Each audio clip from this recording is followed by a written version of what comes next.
Olá, boa noite a todos os nossos internautas que nos acompanham.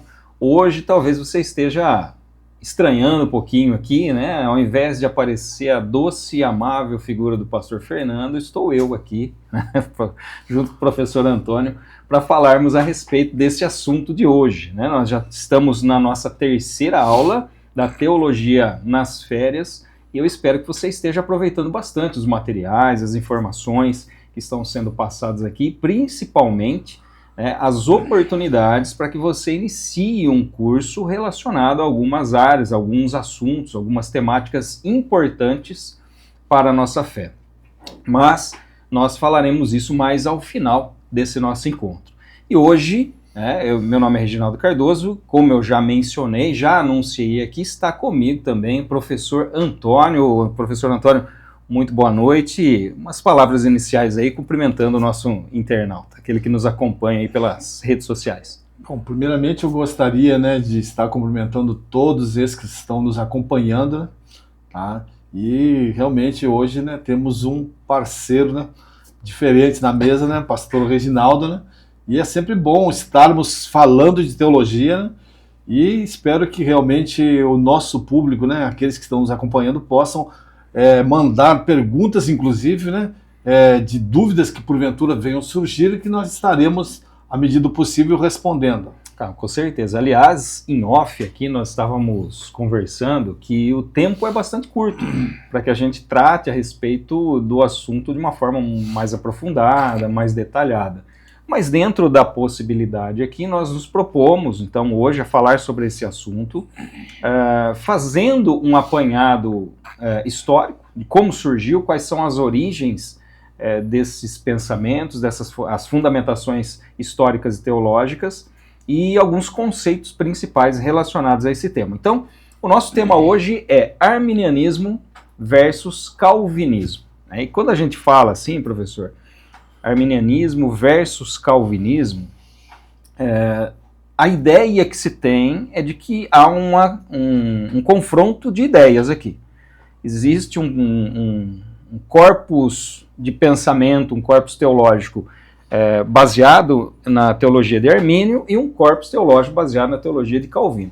É claro que a teologia de ambos não se resume a estas questões, porém, são de fundamental importância para a fé cristã. Então, acho que a gente poderia começar pontuando quem foram esses homens, quem foi Armínio, quem foi Calvino, de onde Calvino, que antecede Armínio, na verdade, cronologicamente, de onde ele tira suas ideias, quais são as raízes, e a gente ir conversando a partir daí, sempre deixando aqui para o nosso internauta claro que você pode e deve participar aqui conosco, fazendo aí as suas perguntas. Coloque aí no chat e daqui a pouquinho nós vamos ler as perguntas que forem colocadas ali para, dentro desse pouco tempo que nós temos aqui, responder as principais dúvidas e questões relacionadas a esse tema. Bom, para a gente tentar formar um escopo de cada sistema, primeiramente convém pontuar, por mais que às vezes o calvinismo alegue ser uma cosmovisão, ele está, na verdade, restrito ao campo da soteriologia. Isso vale para o arminianismo também. Então, são duas vertentes que lidam especificamente com a soteriologia. E os seus pontos, que nós vamos trabalhar hoje aqui, vai nos demonstrar, na verdade, que são duas posições antagônicas, que basicamente, em relação aos aspectos soteriológicos, elas não têm como ser conciliadas.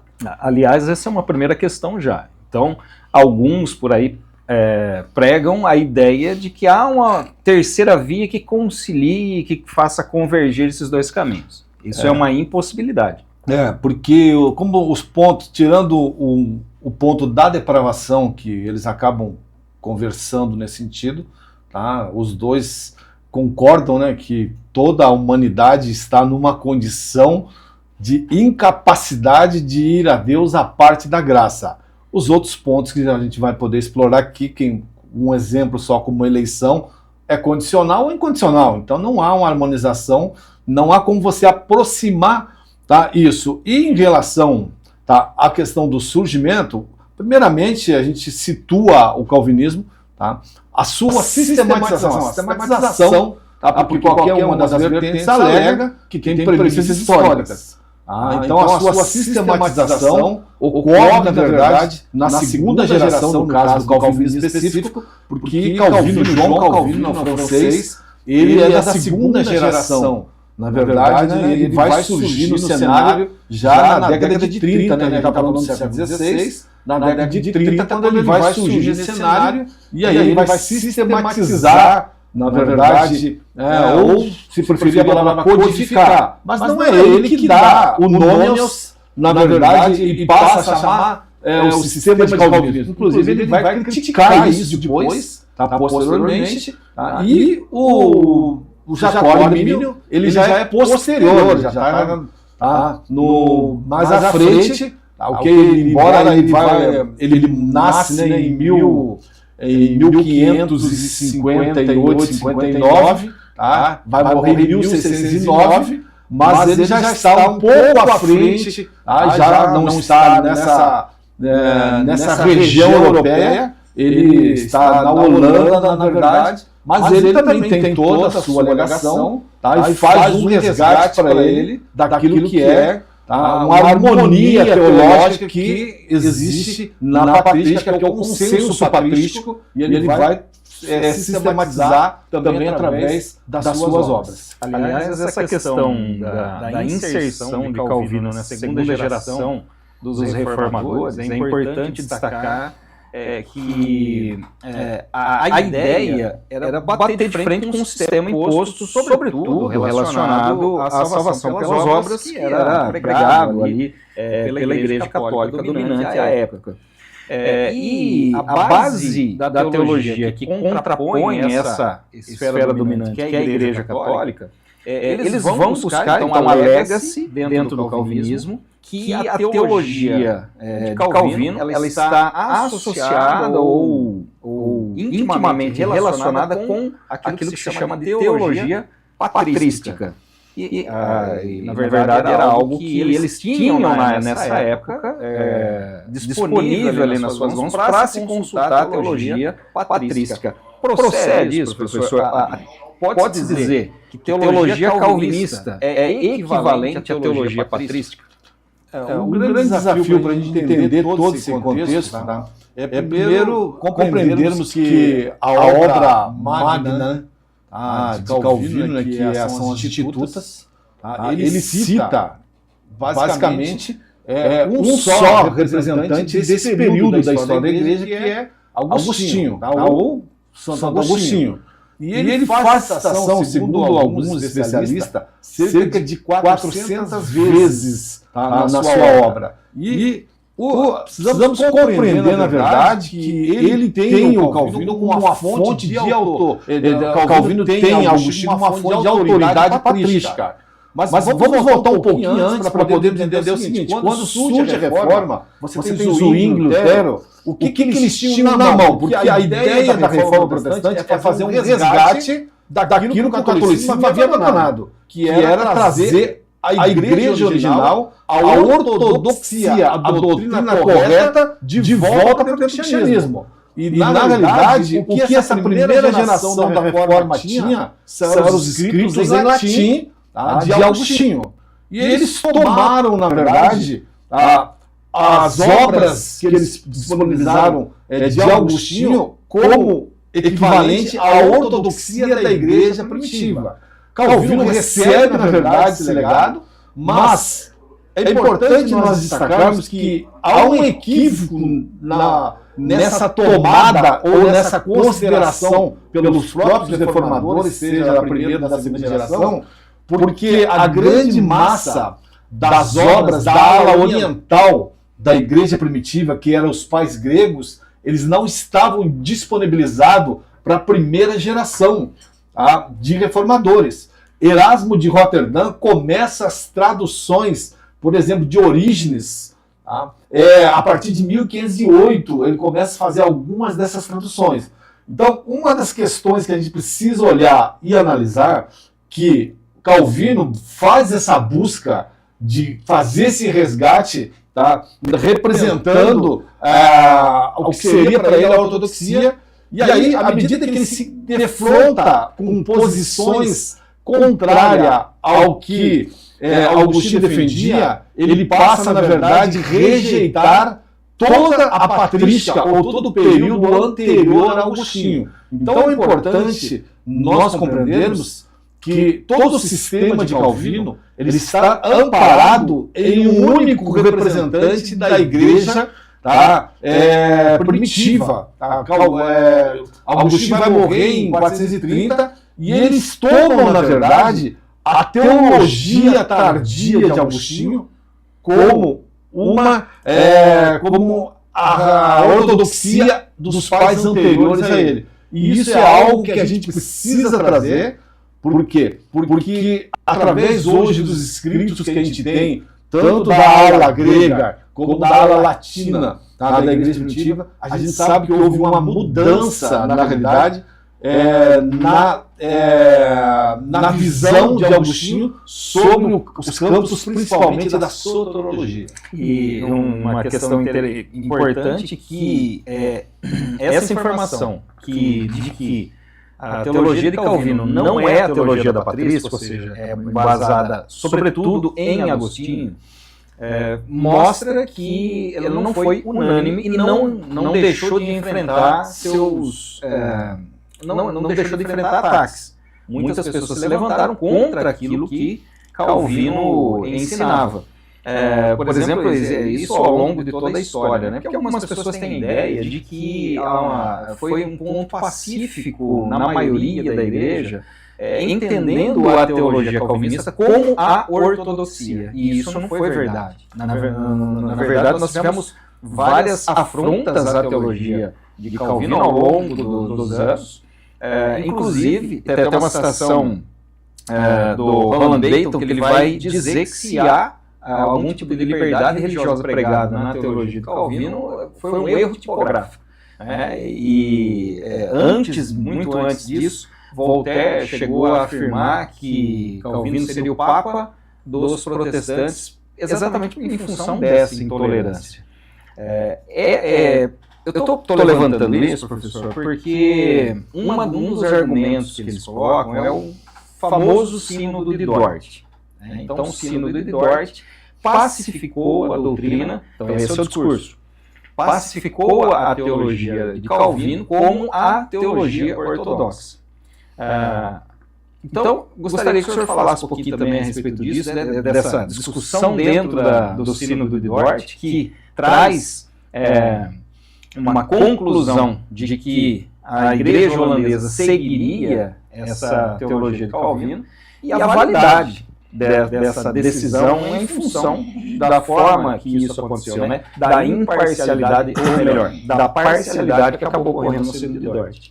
É importante, professor Ginaldo, a gente dar uma olhada em que até o surgimento da Reforma Protestante, os pressupostos deterministas que estão nos pontos calvinistas, eles são totalmente rejeitados pela igreja primitiva como heresias. Tá? Seja a eleição incondicional, qualquer um dos pontos, tá? O melhor que se consegue dentro da patrística é o entendimento em relação à incapacidade que existia das pessoas de irem a Deus a parte da graça. É o mais próximo que a gente consegue encontrar. Então é importante que o determinismo ele vira a ortodoxia somente com os reformadores. E aí a gente precisa dar uma olhada, antes de explorar qualquer coisa subsequente à reforma, a gente precisa dar uma olhada por que essa rejeição ocorria, na verdade, na igreja primitiva, e por que 1500 anos depois ela se torna doutrinariamente aceita. Bom, primeiramente a gente precisa olhar para Agostinho e entender que ele está na África, está na região da África. Dentro da região da África havia uma seita cristã, aonde o determinismo maniqueísta foi adotado e ganhou toda uma cara, um formato de cristianismo, embora essa seita rejeite, na verdade, todo o Antigo Testamento, eles trabalham o Novo Testamento com cartas paulinas. Então já havia dentro dessa seita que era rejeitada, como não cristã pela ortodoxia, já havia, na verdade, um discurso cristão tentando associar o determinismo à ortodoxia. O que ocorre? Agostinho, antes de se tornar um cristão, ele vai para essa seita, ele fica 9 anos dentro dessa seita, depois ele sai, ele se retira dessa seita, porque ele entende que há questões que não são resolvidas, ele volta, ele vem para a ortodoxia, e aí isso ocorre em 386. Até ele assume depois em Hipona como segundo dirigente, o segundo pastor, e aí em 392 ocorre um debate público com um líder maniqueísta, chamado Fortunato, e aonde no período que ele volta para o cristianismo, ele se defronta com a filosofia maniqueísta cristã, se a gente pode chamar assim, pela primeira vez. Então, a partir daí, desencadeia um processo de assimilação que vai ser notado de forma primária só em 392 nas obras de Agostinho. Então, o determinismo começa, através de Agostinho, ganhar uma fachada de cristianismo, e é importante nós analisarmos que o determinismo assimilado por Agostinho, ele não é produto de exegese. Por quê? Porque Agostinho não sabia grego nem hebraico. É produto de um embate da época. Exatamente. E aí, a investigação que ele faz nesse maniqueísmo, ou se a gente preferir gnosticismo, vai atraindo Agostinho, e aí ele começa a mudar suas posições como rejeição do livre-arbítrio libertário, e o seu conceito de soberania, começando a adotar uma soberania meticulosa, no sentido em que Deus só pode ser soberano se todas as coisas que ocorrem no mundo for determinado por ele. Então, só para a gente poder entender como que isso começa a chegar pela primeira vez no cristianismo.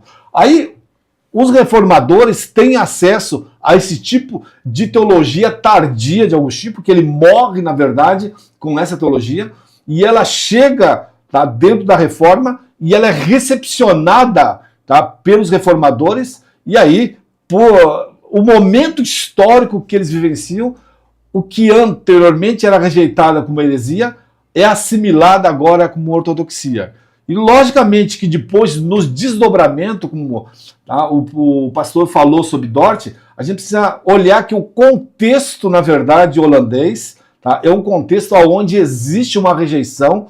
Jacó Armínio é a grande figura, existe biografias, inclusive, dele em português, que você pode estar consultando, e há os embates, e ele assume uma igreja no primeiro momento, e ele começa a trazer ensinamento dentro de Romanos 7, que causa um problema, já que ele entende que Romanos 7 está falando de um homem debaixo da lei, e não de um homem debaixo da graça, e aí vai contrário ao entendimento de Romanos 7, que havia dentro da orientação reformada. Depois ele vai para Romanos 9, e aí ele se afasta desse tipo de entendimento. E depois, a partir de 1601, se não me engano, ele assume como professor universitário, ele é indicado depois, e aí, só que ele morre muito cedo, ele morre aos 49 anos, e aí já existe esses embates dentro da Holanda, e o que ocorre é que em 1618, na verdade, é convocado o Sínodo de Dort. Mas o interessante é que, aparentemente, as questões não são estritamente teológicas, porque havia lideranças arminianas que estavam vivenciando o mundo político e eram contra o rei Guilherme, ou o príncipe Guilherme, daquela região. E aí se convoca, na verdade, isso, e os arminianos, na verdade, são condenados e com uma aparência de rejeição doutrinária. Mas a grande pergunta é o seguinte: se houve na Holanda uma rejeição do arminianismo como heresia, por que em 1625 7 anos depois, porque Dort dura um ano, termina em 1619, em 1625 morre esse rei, e o rei que assume o lugar dele resgata os arminianos novamente. Parece que a questão foi totalmente política para esse tipo de rejeição. Exatamente, foi uma questão política, né? Até tem uma citação do John Wesley, que ele vai mencionar o Sínodo de Dort como tão imparcial quanto foi o Concílio de Trento. Então a parcialidade de Dort é equiparada ao Concílio de Trento, que foi um concílio da Contra-Reforma feita pela Igreja Católica, com um óbvio viés de defender aquilo que eles achavam correto e de confrontar, né, o avanço da Reforma Protestante. Então, professor, é o seguinte, para a gente avançar na nossa conversa, entrar em relação aos conceitos-chave relacionados a esses sistemas teológicos, se a gente pode chamar assim, falar um pouquinho sobre predestinação, sobre a depravação total, enfim, só pontuar algumas questões que a gente já mencionou aqui. Então, primeiro, são dois sistemas teológicos que são conflitantes e não são conciliáveis. Então, não há uma possibilidade de conciliação, uma vez que uma é oposto, um sistema é oposto ao outro. Segundo, não são 500 anos de disputa teológica. Isso é muito mais antigo. Né? Nós temos isso não sistematizado, obviamente, da forma que Calvino fez, mas nós temos uma disputa teológica na história que se arrastou e ressurgiu nesse tempo, e aquilo que havia sido colocado dentro da igreja foi retomado como ortodoxia. Um terceiro ponto é que a teologia, então, calvinista, por consequência, não é o mesmo que ortodoxia cristã. Uma vez que, como a gente falou, já foi considerado anteriormente muitos pontos daquilo que Calvino defendia como heresia dentro da igreja. E a teologia patrística não se resume, obviamente, a Agostinho, né, que é o que eles tinham à época e que acabou sendo base para todo o desenvolvimento teológico. Dito isso, então, alguns teólogos, alguns escritores vão colocar como ponto de embate aqui livre-arbítrio e determinismo. Outros, aprofundando um pouquinho e talvez até com mais clareza em relação a isso, com mais assertividade, vão dizer que, na verdade, se trata de uma discussão a respeito do caráter de Deus. Quais, na posição do senhor, na visão do senhor, qual seria o ponto-chave de embate aqui, a partir do qual nós podemos explicar os dois sistemas? Bom, é interessante a gente pensar que no primeiro volume das Institutas, Calvino não negou o livre-arbítrio. E posteriormente vai ocorrer na ampliação dela. Tá? Agora... Desculpa interromper, professor, assim como Agostinho também, né? Na fase 1 da vida dele, também ele não era determinista, né? Ele acabou sendo por influência das situações que se colocaram ali, dos embates que foram postos. Mas olha, a questão, na verdade, que envolve toda essa situação, ela está no conceito de soberania. Porque à medida em que Agostinho remodela isso, ele reconceitua. Agostinho ele vai fazer exatamente isso, ele vai reconceituar a eleição, vai reconceituar a predestinação, porque ele vai arrastar do maniqueísmo os conceitos usados para esses termos. E a partir do momento em que passa a se entender que Deus só pode ser soberano, à medida que tudo que ocorrer no mundo for determinado por ele, logicamente que não é possível, então, o homem resistir. Então, o homem não pode ter livre-arbítrio. Em outras palavras, se o homem tem uma capacidade de resistência, Deus não seria soberano na sua decisão. Exatamente. Então, o conceito de soberania, então, que é adotado no calvinismo, a gente chama de fato. Tá? Soberania de fato. Ele tem que se concretizar de forma direta. Tá? E, então, esse tipo de alegação leva a algumas implicações, nem sempre assumida pela grande massa dos calvinistas, mas por uma minoria sim, que se tudo que acontece no mundo, ele está debaixo dessa soberania decretada por Deus, até o próprio pecado humano, ele só ocorre por uma determinação divina. Calvino, ao se deparar com essa dificuldade, primeiro ele percebe uma coisa que todo cristão vai perceber, que existe a vontade revelada de Deus. Tá? Por exemplo, quando Deus fala para Adão que não é para comer, tá? Do fruto da árvore. Tá? E aí está revelada. Mas como Adão, na verdade, ele come desse fruto, ele precisa resolver o problema da soberania, porque senão Adão teria desobedecido. Ele cria a então famosa verdade secreta.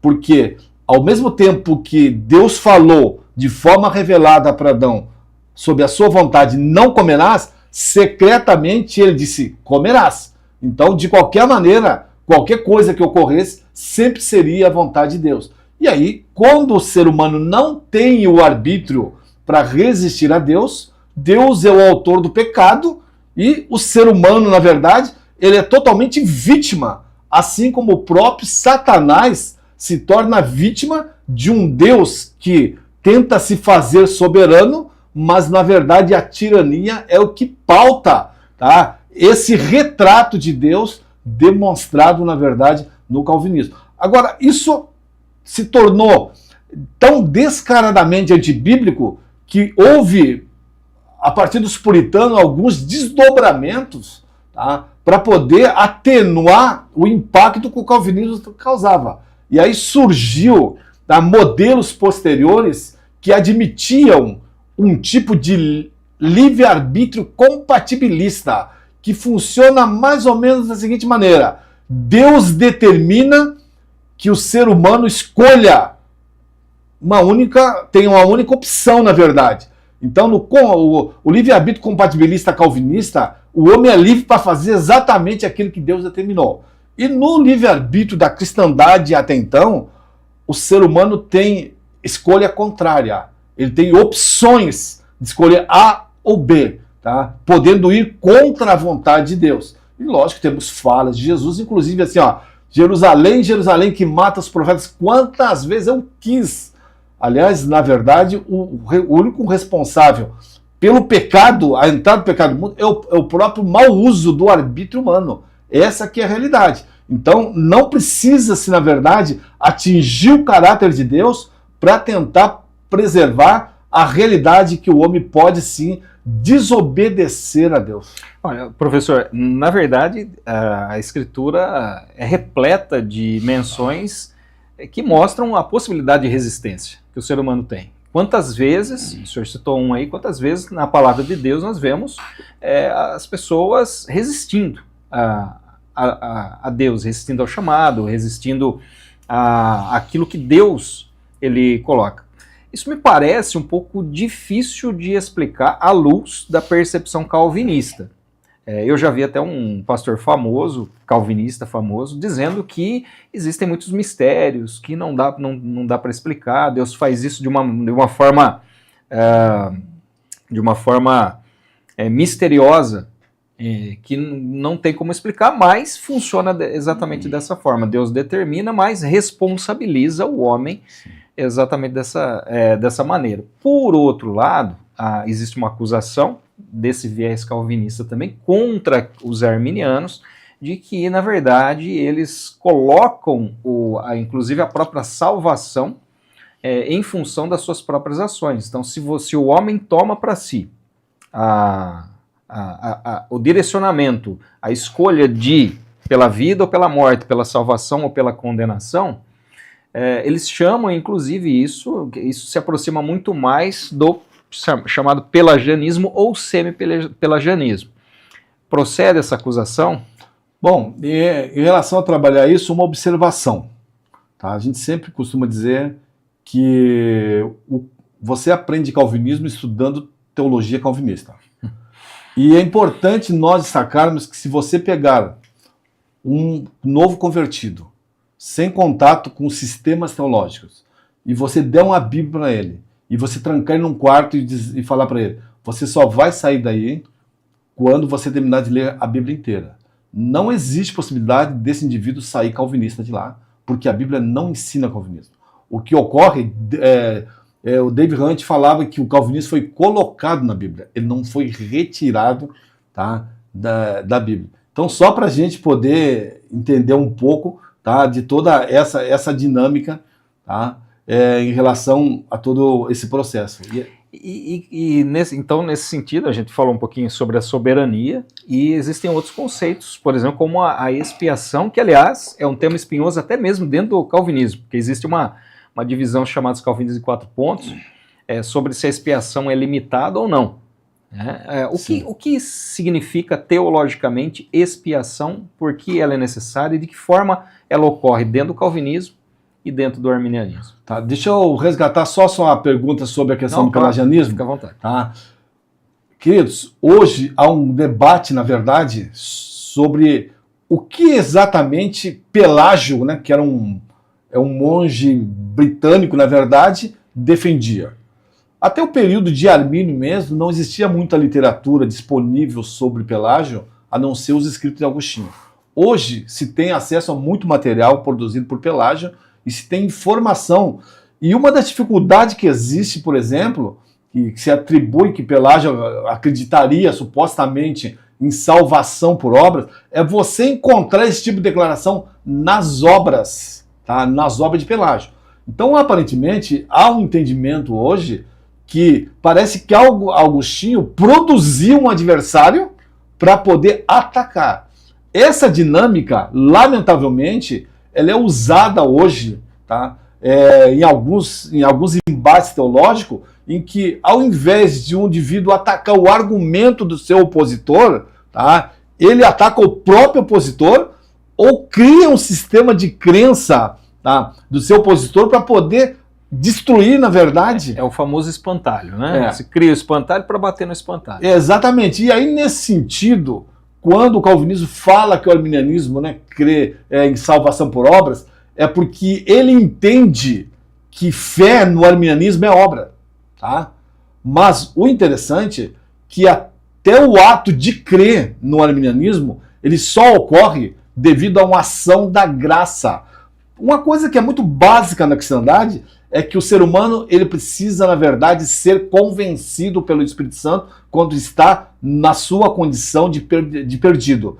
E quando ele responde, tá, positivamente a isso que a gente chama de graça prevenente, que é a ação do Espírito Santo em direção ao perdido antes da conversão, esse Espírito capacita ele cada vez mais a ele poder, na verdade, responder positivamente. Logicamente que se você nega o livre-arbítrio, você não tem como trabalhar com esse tipo de conceito, e aí você entra num departamento que o homem está morto, então ele não poderia responder. Só que aí você tem um outro problemão. Se um morto, tá, não pode responder com fé, tampouco pode pecar. Tá?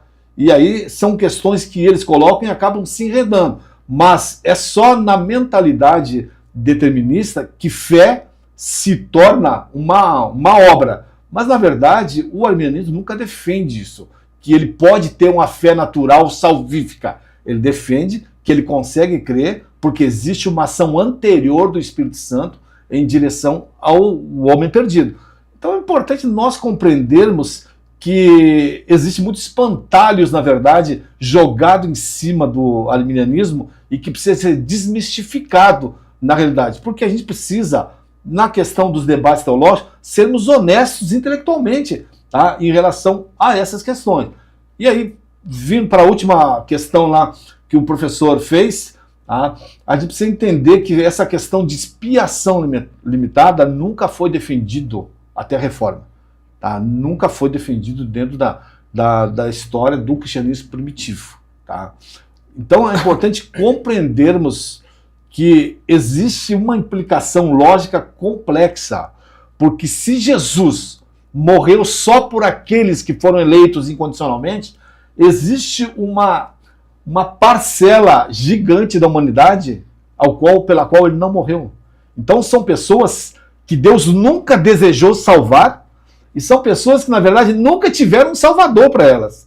Porque só aqueles que são eleitos incondicionalmente, dentro da eternidade, segundo critérios divinos que ninguém faz a menor ideia, já que fé não é um critério para eles, para que a salvação possa ocorrer. Tá? Então, a ideia é que a morte de Cristo ela é limitadíssima. Ela tem alcance limitadíssimo. Já a cristandade, historicamente, sempre entendeu em que a expiação, tá, o que ocorreu, na verdade, na cruz, ela é ilimitada. Mas a sua aplicação, ela é restrita aos que creem. Mas a restrição não está no poder da expiação, e sim na questão daqueles que não creem. Tá? Porque a Bíblia diz que sem fé é impossível agradar a Deus. Nesse sentido, então, nós podemos dizer que aqueles a quem Deus escolheu lá na eternidade para a salvação são exatamente aqueles pelos quais, isso na visão calvinista, são exatamente aqueles pelos quais Jesus morreu. A morte de Cristo na cruz só serviu para essas pessoas. É isso que se entende como uma expiação limitada. E, obviamente, então, ele está relacionado com a questão da eleição incondicional, como o senhor mesmo mencionou aí. E eleição é algo que a Bíblia menciona várias vezes. Nós somos eleitos de Deus e eleito significa escolhido. Então, de uma forma bastante simples aqui, colocando, professor, se eu fui escolhido, e aí tem um versículo que significa não foram vocês que me escolheram, mas eu é que escolhi vocês. E aí o argumento, dentro do argumento calvinista, mais uma vez, né? Mas como funciona a eleição biblicamente? Uma vez que o calvinismo é algo imposto à palavra de Deus, como se extrai da palavra de Deus o conceito de eleição? Olha, a gente tem uma referência muito forte em 1 Pedro 1,2 que fala eleitos segundo a presciência de Deus, tá? Ou pré-conhecimento de Deus. Na realidade, Deus, tá, quando criou ou desejou criar o mundo, ele conheceu tudo que ocorreria nesse mundo antes de sequer dele criar. E a Bíblia diz que Deus é aquele que conhece o fim antes do começo.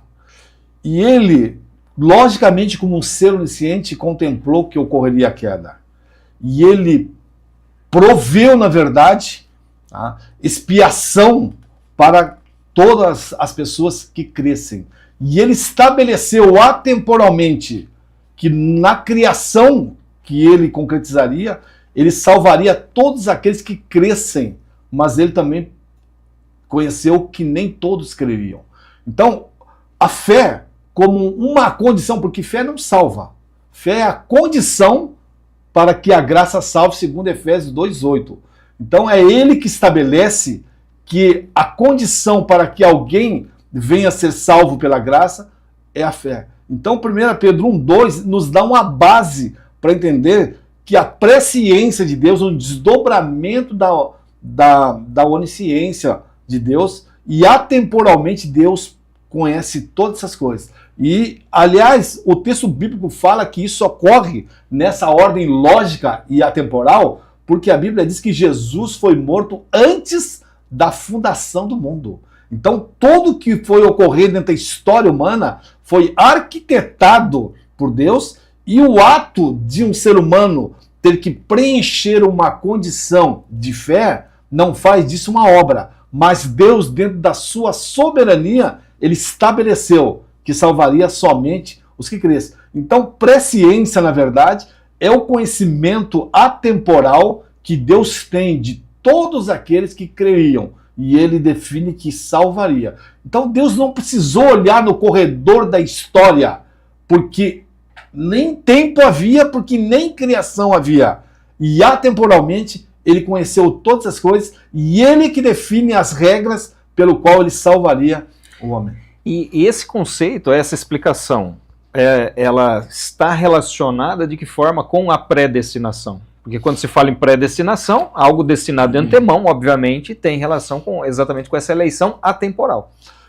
O interessante é que predestinação tem 6 ocorrências no Novo Testamento, e nenhuma tem Deus destinando os homens para o inferno. Tá? Aliás, Efésios 1,5 diz que nós somos predestinados para nos conformar à imagem de Cristo. Tá? Que Cristo é o modelo de perfeição, essa é a predestinação. Dentro do arminianismo, existe aquela ideia de eleição individual e existe a ideia via wesleyanismo, tá, de eleição coletiva, que nos dá a ideia como o destino do ser humano é predestinado, tá, e ele seria como se fosse um trem. Agora, estar dentro do veículo para que a salvação ocorra é em função da escolha humana. Mas é importante nós entendermos que o predestinado em si, o eleito em si, é Cristo. E nós, à medida que estamos nele, somos eleitos, tá, em Cristo, tá, para Deus. Professor, existe um acrônimo para os pontos do calvinismo, assim como existe um acrônimo, inclusive o pessoal até faz uma brincadeira com isso, né? Que tem o TULIP, que são 5 pontos, e os FACTS. E a primeira vez que eu ouvi essa brincadeira, inclusive, foi da boca do senhor, né? Contra fatos não há argumentos. Exatamente. Né? E dentro dessa ideia, nós temos o último ponto dos 5 pontos do arminianismo, que é o S, ele representando o S, que é a segurança em Cristo. Né? Dessa forma, enquanto se permanece em Cristo, enquanto se está em Cristo, se tem a salvação, que é a questão da eleição de Cristo como o Salvador, e aqueles que nele permanecem estão assim salvos. O arminianismo, ele chega a entrar nessa questão de se perder ou não a salvação? Existe um certo embate dentro do arminianismo, porque existe uma vertente, na verdade, né, tá, que entende que talvez o armínio não tivesse ensinado a possibilidade de perda de salvação. Mas alguns especialistas têm argumentado que parece que há um erro de tradução, tá, do holandês ou do latim para o próprio inglês. Na verdade, já tem obras, tá, publicadas em português que tentam corrigir essas questões. Mas o importante nós compreendermos que em todo o período da história do cristianismo, até a época da Reforma, você não encontra dentro da ortodoxia ninguém defendendo uma vez salvo, sempre salvo. O próprio Augustinho tinha 2 posições, na verdade, no seu período tardio, em relação a essa questão da salvação. Ele entendia que existem pessoas que são eleitas, mas recebem o dom da perseverança. Esses não perderiam a salvação e perseverariam até o final. Mas existem outras pessoas que passaram pelo processo de novo nascimento, mas não receberam o dom da perseverança e elas abandonariam a fé. Então, é bem ambíguo, tá, em Augustinho isso aí. Então, quando chega, na verdade, na Reforma Protestante, segundo, inclusive tem um artigo que chama História da Doutrina da Perseverança dos Santos, escrito por um calvinista, ele diz, inclusive, tá, está lá no paleortodoxo, né, .com, um artigo que diz exatamente, ele coloca que Calvino é o primeiro indivíduo dentro do cristianismo a defender que salvação não pode ser perdida. Agora, é importante nós entendermos, não é que ninguém nunca ensinou isso. Ninguém nunca ensinou isso dentro da ortodoxia, porque a seita cristã maniqueísta, que era rejeitada pela igreja primitiva, ensinava uma vez salvo, sempre salvo. Então, essa doutrina, o cristianismo viveu 1500 anos sem ela. É uma das doutrinas mais novas, tá, em relação, tá, ao período, né, de 2000 anos do cristianismo. Agora, no arminianismo, tá, se aceita, na verdade, que a salvação ela pode ser perdida via apostasia. Tá? Então, a apostasia, que é a permanência contínua no pecado. Essa ideia de que você pecou, perdeu a salvação, se arrependeu, teve a salvação de volta, é um espantalho, na verdade. Porque no arminianismo, o que se compreende é que a permanência no pecado te leva à apostasia.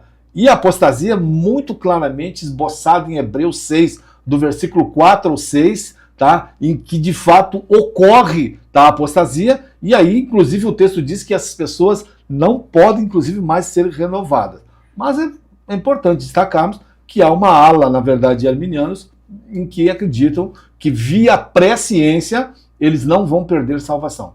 Dentro desses pontos, então, nós podemos ver que o único ponto, na verdade, em que concordam arminianos e calvinistas é na depravação total, né? E a questão acaba ficando, a divergência em relação aos efeitos disso. Essa depravação total, quais são os efeitos dessa depravação total? Os calvinistas vão crer, então, na eleição incondicional. Exatamente. Ou seja, Deus escolhe alguns, elege alguns para salvação e, por exclusão, aqueles em que ele não escolheu, sim, estão condenados. Existe até uma crítica que se faz, fala, Deus escolhe alguns para a salvação e outros para a condenação. Aí eles vão dizer, não, Deus não escolhe ninguém para condenação porque todos já estão condenados e todos são merecedores. Agora, quando Deus faz a escolha por alguns, tem uma predileção por alguns dentro do exercício da sua soberania, por consequência, os demais eles são preteridos, escolhidos dessa forma para condenação. O arminiano vai dizer que existe uma condição para essa eleição, que é a fé, o exercício da fé por meio da graça, não por uma escolha própria, mas pela ação do Espírito Santo. A expiação para o calvinista é limitada, ou seja, Jesus morreu apenas por alguns, enquanto para o arminiano, Deus morreu pela humanidade, por todos aqueles que vierem a crer. Para o calvinista, a graça é irresistível, ou seja, se Deus elegeu, aliás, é uma consequência lógica também, né, professor? Se Deus elegeu, quando ele vai atrás do camarada, ele vai responder de forma positiva. Só não responde positivamente aquele quem Deus não vai atrás dele, não vai salvar, e por consequência também você tem a perseverança dos santos, ou seja, Deus, além de salvar, dá condições para que ele persevere naquele caminho.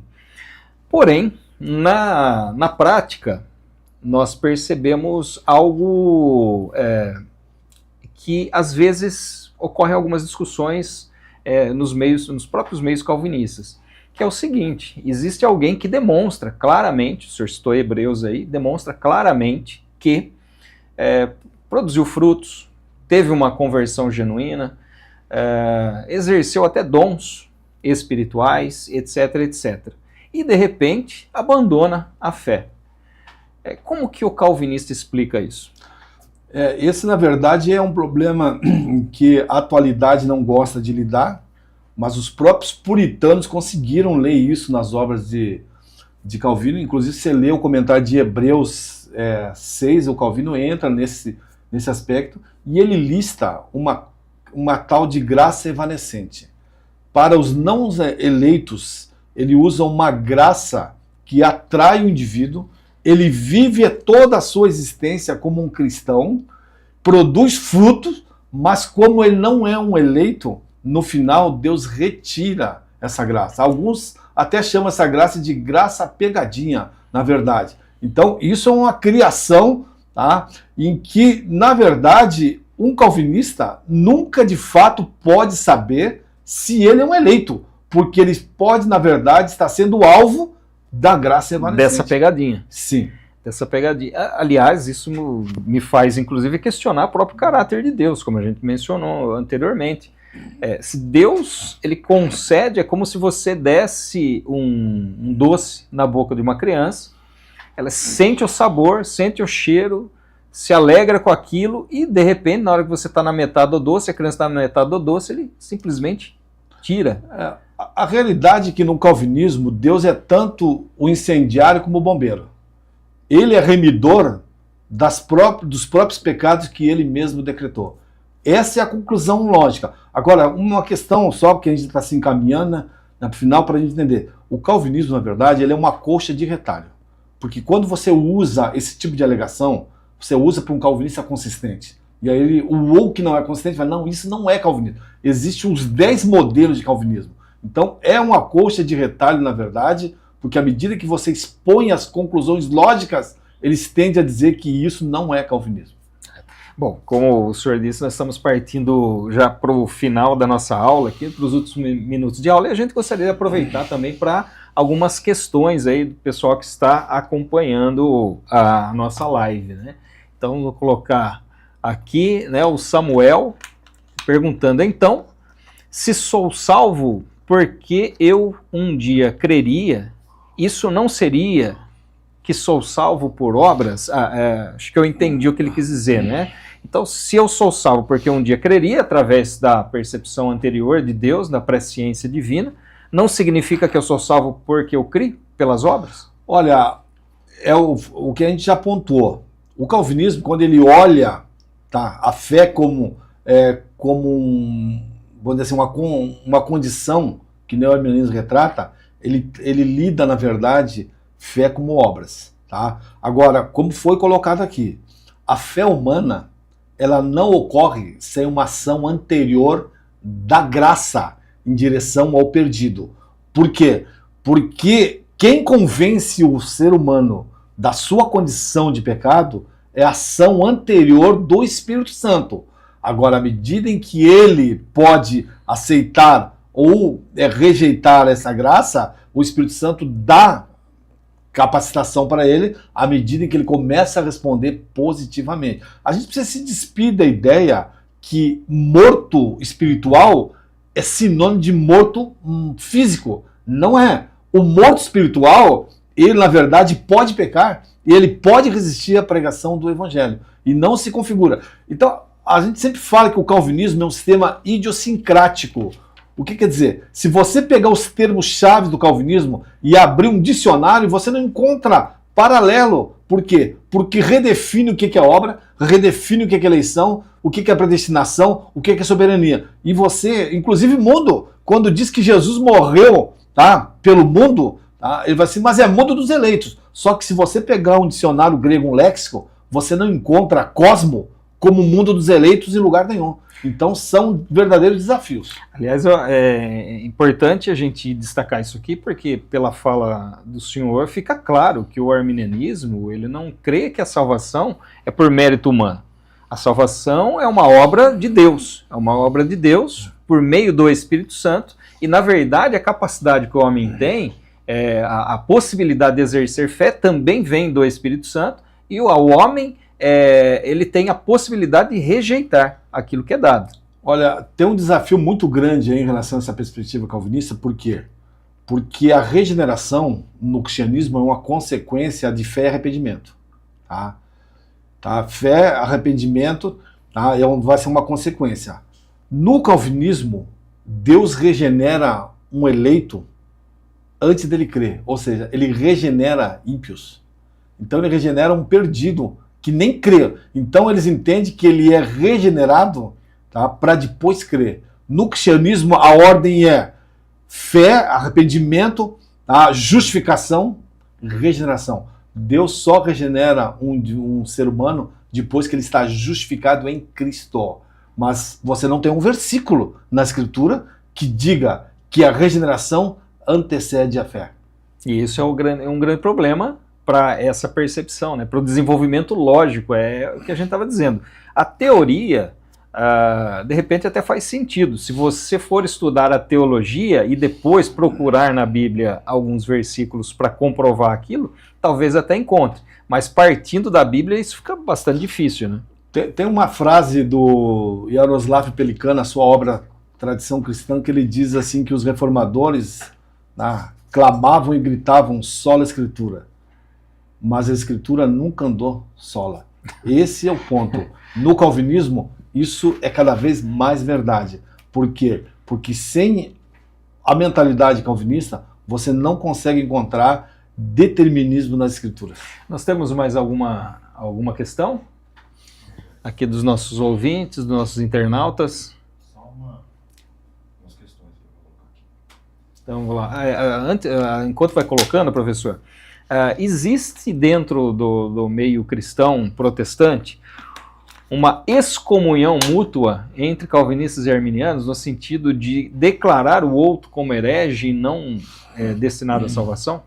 Olha, a realidade é que o calvinista, tá, ele não só em relação ao arminianismo, mas qualquer sistema que não se associa ao dele, ele taxa, na verdade, de herege. O ponto que herege são pessoas que só podem ser qualificadas à medida em que eles ferem as doutrinas centrais. tá? E olha, John Wesley falava que chegava a dar calafrios nele quando ele pensava no calvinismo, porque no calvinismo, Deus é pior que Satanás, porque todos os atos satânicos são, na verdade, predestinados por Deus, e o Satanás, na verdade, no calvinismo é só uma vítima, tá, de Deus, como todo o resto da humanidade. Então, olha, isso, na verdade, existe, não era para existir, já que o calvinismo foi colocado debaixo, tá, da ortodoxia. Teoricamente, não deveria existir isso. Mas hoje, com os efeitos das redes sociais, isso cada vez fica mais exacerbado. Ou seja, arminiano dizendo que quem professa o calvinismo não é salvo, calvinista dizendo que aquele que professa o arminianismo não é salvo. E existe alguma... nós já falamos no início que não há possibilidade de conciliação, de convergir e de achar um meio termo entre esses dois vieses teológicos. Mas existe alguma outra via, por exemplo, como o wesleyanismo, no que ele diverge do arminianismo? O modelo, são dois modelos, na verdade, a gente tem o arminianismo clássico, né, que está muito vinculado a Jacó Armínio, e o wesleyano, na realidade. Tá? O conceito de eleitos nos dois sistemas é um pouco distinto. Por exemplo, em Armínio, um eleito, na verdade, que foi eleito por presciência, ele jamais vai deixar de ser um eleito. No wesleyanismo, isso já é uma realidade. Tá? Então, é um problema, porque depois você pode pensar, mas a presciência pode falhar? Tá? Então, um eleito poderia cair?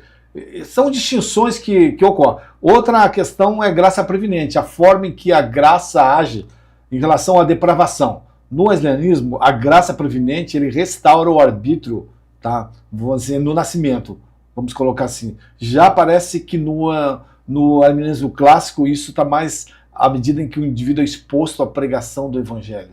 Tá? Então a forma que a graça age antes parece que é uma das formas em que eles podem ser distinguidos na realidade. Assim como existem divergências em alguns pontos dentro do calvinismo, dentro do arminianismo, em menor quantidade, pelo que eu entendi, sim. Também existem algumas questões, né? Você tem inclusive uma ala calvinista que crê que a expiação, tá? Que a expiação é ilimitada, tá? Existe uma ala que a gente chama calvinista de 4 pontos, e aí tem essas divergências. Mas, como eu coloquei, é bem acentuado porque o calvinismo, na verdade, com todas as suas vertentes, ele beira uma coxa de retalho. Né? Muito bem. Vamos lá para uma outra questão aqui, então. A IEQ oficialmente é calvinista ou arminiana? Inclusive surgiu uma questão dessa, eu respondi para uma pastora, né, que ela foi questionada, inclusive, né, na quadrangular. Mas quando você olha na declaração, tá, você vê que talvez não de forma tão nítida, porque a declaração às vezes não tem tanta preocupação no momento que ela foi gerada, mas sim dá para se perceber, porque ela fala inclusive de arrependimento, tá, de fé, tudo, coisas que no calvinismo ganham outro significado. Mas dá para se entender que existe uma inclinação na declaração da quadrangular por arminianismo. Ainda que a declaração não diga especificamente, né, mas o que está em volta ali, as crenças fundamentais, tendem a esse lado. Exatamente. Aí. Próxima pergunta. Quais igrejas pentecostais que seguem as respectivas visões teológicas, acho? Né? Olha, normalmente os pentecostais são vamos colocar, são de ascendência arminiana. Hoje você tem alguns fenômenos aí, por causa do momento, igrejas pentecostais reformadas, mas são pontos fora de curva, né? Mas por via de regra, inclusive o nascedouro do pentecostalismo, ele vem de base wesleyana, tá? Porque o movimento da santidade americano, que vai desembocar depois no nascimento do pentecostalismo, eles são de base wesleyana. Então, por via de regra, eles são arminianos, normalmente. Só que a gente precisa esclarecer os termos para as pessoas saberem o que quer dizer cada um deles. Sim, sim. Majoritariamente pode-se dizer que seguem a perspectiva arminiana, né? Tem mais questões aí? Não? Bom, então nós chegamos aqui, professor, ao fim da nossa live, Calvinismo e Arminianismo.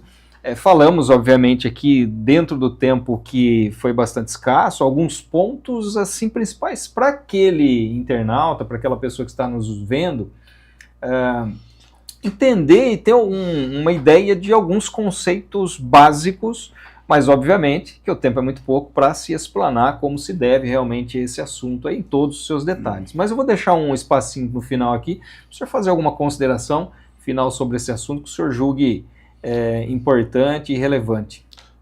Queridos, à medida que você gostou, né, e achou interessante o tema que foi colocado aqui, fique atento, tá?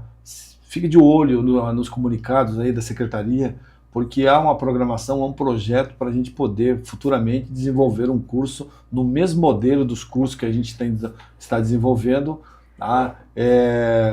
Com extensão de 5 meses sobre esse tema também. Tá? Maravilha, maravilha. E agora eu vou pedir para colocar aqui na tela alguns livros, algumas indicações de leitura, para que você possa também ter uma ideia. Eu acho que não vai aparecer aqui, né? Apareceu. Aqui então tem essa obra do Roger Olson, Teologia Arminiana, Mitos e Realidades, da editora Reflexão. É uma obra que vai trazer, inclusive, a partir de certas acusações, alguns pontos até que a gente comentou aqui, e o Roger Olson vai explicar, aliás, a obra, não só essa obra, mas outras obras do Roger Olson que falam a respeito desse assunto são bastante interessantes também. O próximo, que é do Lawrence Vance, que é outro lado do calvinismo, que o senhor mencionou aqui alguns aspectos relacionados a esse livro, fala um pouquinho a respeito do histórico, e aí algumas questões que a gente nem entrou aqui particularmente, que é a própria pessoa de Calvino, a história ali do seu relacionamento, tem aquela famigerada história dele com Serveto, enfim, ele vai trazer alguns detalhes em relação a isso também. E, por fim, é o Dave Hunt, que eu acho que essa é uma obra essencial para quem quer entender um pouquinho melhor essa perspectiva do amor de Deus na visão calvinista, que amor é esse, então, do Dave Hunt, a falsa representação de Deus no calvinismo, um pouquinho polêmico no sentido de trazer, de beirar a heresia, né, na perspectiva do Dave Hunt, aquilo que Calvino ensina a respeito de Deus, o que poderia ter outras implicações, inclusive em relação à salvação, mas fica aqui então as nossas dicas, né? E o professor Antônio também mencionou alguns cursos que estão sendo oferecidos aqui, e eu oriento vocês, incentivo vocês a se matricularem em algum desses 2 cursos aqui que estão sendo oferecidos. O primeiro aqui é curso Escatologia, já estamos na turma 2, até por uma demanda que teve dessa primeira etapa desse curso. Os cursos aqui, não só esse de escatologia, mas o outro também, são oferecidos apostila em PDF, 40 horas aulas, gravados ao vivo, então são interações, existe ali a possibilidade de interação, além de um grupo para tirar essas dúvidas aí. O início das aulas, dia 2 de agosto, sempre às 19h30, né? Então tem esse curso de escatologia, e o curso sobre pentecostalismo. O curso sobre pentecostalismo, que é oferecido no mesmo formato. Aliás, esse é o outro...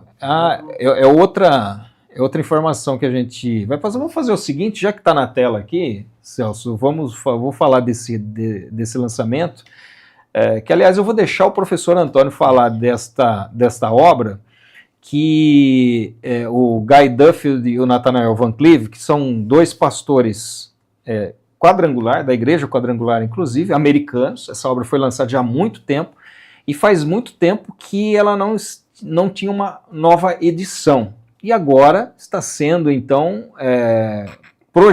programado o lançamento de uma obra muito interessante, Fundamentos da Teologia Pentecostal. Queridos, olha, pode dar uma olhada, vem com guia de estudo, é um diferencial dessa edição, tá? E olha, todo estudioso, todo quadrangular, todo pentecostal deve ter essa obra em mãos, porque ela traz detalhadamente não só a questão das doutrinas gerais, tá, em si, mas aborda as doutrinas pentecostais de forma detalhada, com o batismo do Espírito Santo, língua como evidência do batismo do Espírito Santo, a funcionalidade dos dons. É uma ferramenta que você não pode abrir mão de não ter em sua casa. Então, em breve, a Secretaria-Geral da Educação e Cultura vai falar aí a respeito do lançamento desta obra. Fique ligadinho aí nas próximas comunicações, né, nos próximos comunicados. E o curso que eu havia falado, Pentecostalismo, esse é a primeira turma, né, professor? Esse é. A primeira turma também vai começar dia 2 de agosto, às 21h30. Então, isso significa, professor, que se a pessoa quiser participar dos dois, Sim. pode, sem problema nenhum. Então, você pode, às 19h30, entrar no curso sobre escatologia e às 21h30, curso Pentecostalismo, no mesmo formato, né? Nós temos Exatamente. as aulas ao vivo, grupo para tirar dúvidas, e os valores também são os mesmos aí, pode ser inclusive parcelado, né? Como é que eu faço para saber mais informações a respeito disso? Então você anota esse número que eu vou passar aí agora para você. Tá com caneta na mão? Não tá? Então pega a caneta aí, o número é o 19 98443 3006. Então, nesse número, que é o WhatsApp, 19 98443 3006, você vai falar com o Martins. O Martins vai passar todas as informações aí para você a respeito desse curso. Bom, muito bem, chegamos aqui ao final dessa nossa live, agradecendo aqui a participação de todos, e certamente nós estamos aí à disposição para outras dúvidas que surgirem aí, e quem sabe, né, futuramente, lançar aí um novo curso que fale a respeito desse assunto, né, arminianismo, calvinismo, tratando de uma forma mais aprofundada, tendo procura. Então, se você deseja também que esse seja um tema abordado em um desses cursos que estão sendo desenvolvidos pela Secretaria-Geral da Educação e Cultura da Igreja do Evangelho Quadrangular, coloque aí nos comentários, encaminhe a sua mensagem para os seus diretores regionais, estaduais, que nós estamos aqui à disposição para futuramente também abrir turmas que vão abordar aí a respeito desse assunto também. Tá certo? Certinho, professor? Maravilha. Chegamos ao final, então um abraço a todos vocês e até uma próxima oportunidade. Lembrando que semana que vem tem a última live aqui da Teologia nas Férias. Abraço a todos, Deus abençoe e fiquem na paz.